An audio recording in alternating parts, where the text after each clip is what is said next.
Dr. Verstovsek, I hope I did not slaughter your name first of all, but welcome to the HemOnc Pulse and ASH, the 64th annual meeting. It's really crowded, a lot of people. I'm very excited to see you in person and to see a lot of activity. I think we're back to normal, and I think by next year we'll probably get more, maybe double the attendees. But I want to chat with you a little bit about what struck you in terms of new data in myeloproliferative neoplasms. You obviously have pioneered a lot of the work that led to how we do things today. Tell me just a little bit into what have you seen that is exciting in frontline therapy in patients with newly diagnosed disease. First, thank you for having me on the program today. And instead of trying my last name, which Yes. I'm not sure I'm doing it right, please call me Serge.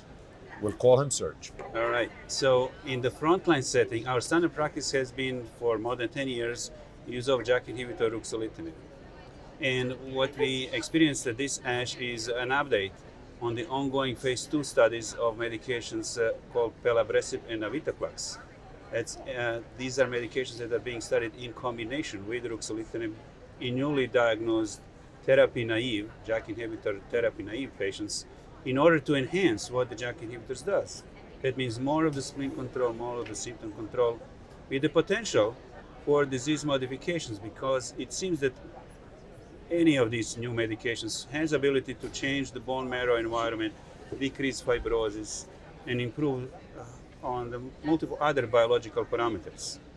The concept here is that you should start early with the best you have, rather than starting with the okay drug and then wait for things not to go well. And so these navitoclax and the pelabresib drugs, one is the BCL-XL inhibitor, the other one is the BET inhibitor, are already in a phase 3 randomized study that are underway, accruing patients to prove the point that they, in combination with ruxolitinib, would be much better for the patient's outcome. So learning about the outcome in phase 2 with these updates here, we kind of get a reassurance that really there is a significant potential for this drug to make it in phase 3 randomized studies and become a new standard of care in the near future. One of the things that I think clinical hematologists and oncologists that they always have questions about in real life practice, which patients with MPNs they can wait on starting therapy. You know, do we really need to start therapy immediately for any patient that has an MPN? And maybe when I say MPN, is it fair to say MPN because there's different categories? Yes, we should probably focus on myelofibrosis as the deadliest. So I think it's probably better to focus on this just for viewers. So there are these myelofibrosis patients who present and get diagnosed. Which patients would you tell viewers they can sit tight a little bit and observe before starting therapy? This is, for the success of these combinations, the crucial question. Because you would by default say, why do I need to start at the beginning with 2 drugs? Let me start with one, that would be ruxolitinib, and see what happens, right? If I'm happy with the result, the symptoms are controlled, the spleen is smaller, no major problems, why would I not just try one drug from the very beginning and add another drug a little bit later? We call this add-on approach. Mm-hmm. And there are drugs, by the way, that are being developed as an add-on approach, not even bothering with the combination from the beginning. So what can help us in determining who should or should not be treated from the beginning? And these really depend a lot on understanding of what biological correlates are happening, what improvements beyond just the spleen and symptoms are happening.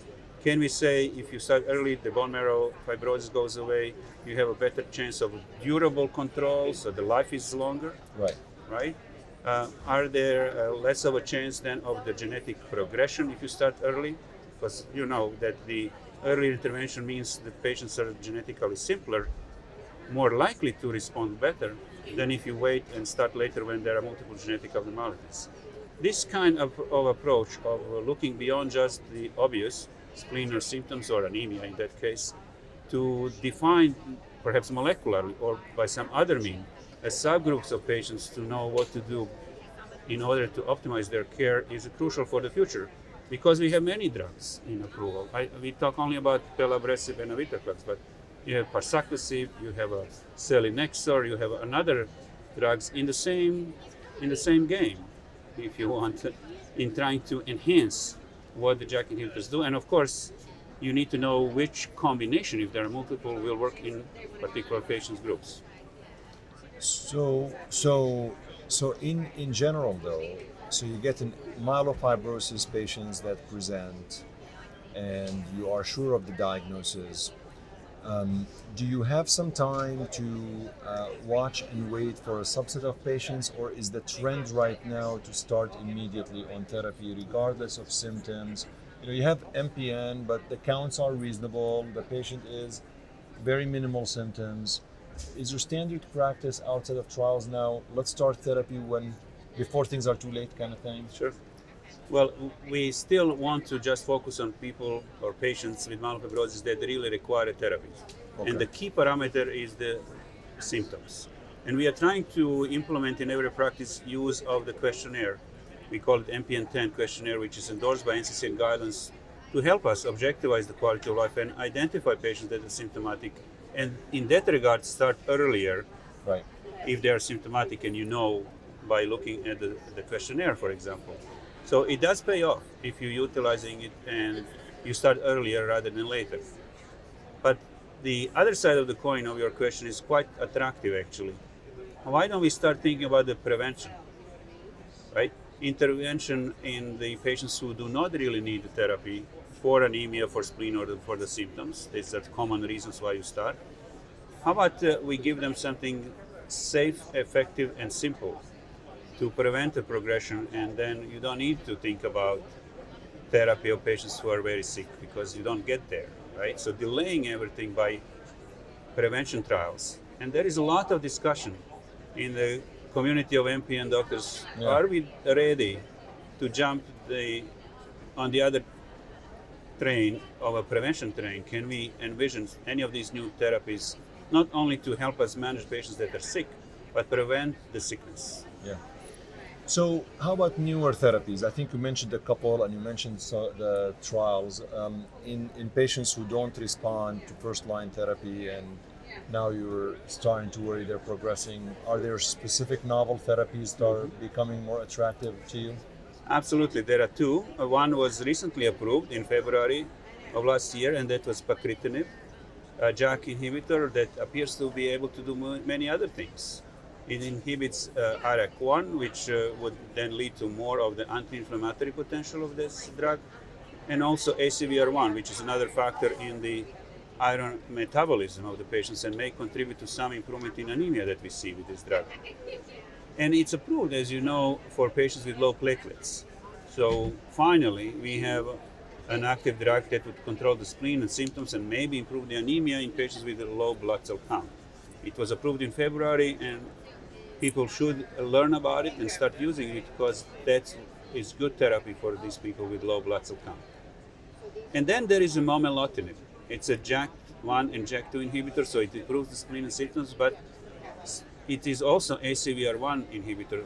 I mentioned this before, but in this case, because of this anemia benefit, which was seen in prior studies with momelotinib, it was developed specifically for patients that are anemic and symptomatic. So the phase 3 randomized study that will highly likely lead to its approval next summer in the United States was positive, and that may become a number one drug of choice in a second-line setting after ruxolitinib, for example, where the main reason for failing ruxolitinib is anemia. So what do you do these days? You don't have too many choices for anemia. There is no drug approved for anemia. And therefore, I would say there is a good reason to expect momelotinib to be a significant player, and that will complement the pacritinib. So you will have choices. Low platelets, you have pacritinib; anemia, you have momelotinib. And we are dissecting the lines of therapy and then dissecting patients based on the blood cell count. But I would hope, as we said before, that eventually, based on some other parameters, molecular signatures, for example, we'll be able to say what to do with more precision. My last question is just pertaining to, many of us fear the transformation into acute myeloid leukemia. Not that myelofibrosis is a benign disease by itself, but obviously that transformed leukemia is viewed as an extremely difficult to treat leukemia. Absolutely. All of these drugs delay transformation. What's your sense of, is there differentiation between them in terms of their capability of preventing transformation? I cannot unfortunately say that any of these drugs have a role in prevention as of yet. We know for the JAK inhibitors that they do not prevent progression, right? A solid evidence for ruxolitinib and fedratinib not to prevent progression. These other two are more a newer one, but I would not expect that class of drug to prevent progression. It doesn't worsen the risk of progression, but it doesn't decrease it. Now, whether the BET inhibitor, for example, or BCL-XL inhibitor, or the telomerase inhibitor, these are other types of drugs, whether they have anything to do with decreasing the progression rate is very compelling thought, because why would that not be the case, right? Other mechanisms that these drugs target do contribute to the loss of control with the JAK inhibitors and progression. We know that. So it is plausible that through longer duration of the therapy with these novel agents, you may eventually see people staying in chronic phase for much longer. Yeah. But we don't have evidence so far. Well, I think we got here because of your work, as well as the work of many of your collaborators and fellow colleagues. So thank you for all you're doing, and have an absolutely wonderful rest of the meeting. It was great pleasure. Thanks a lot. Thank you. Let's do it again. Absolutely.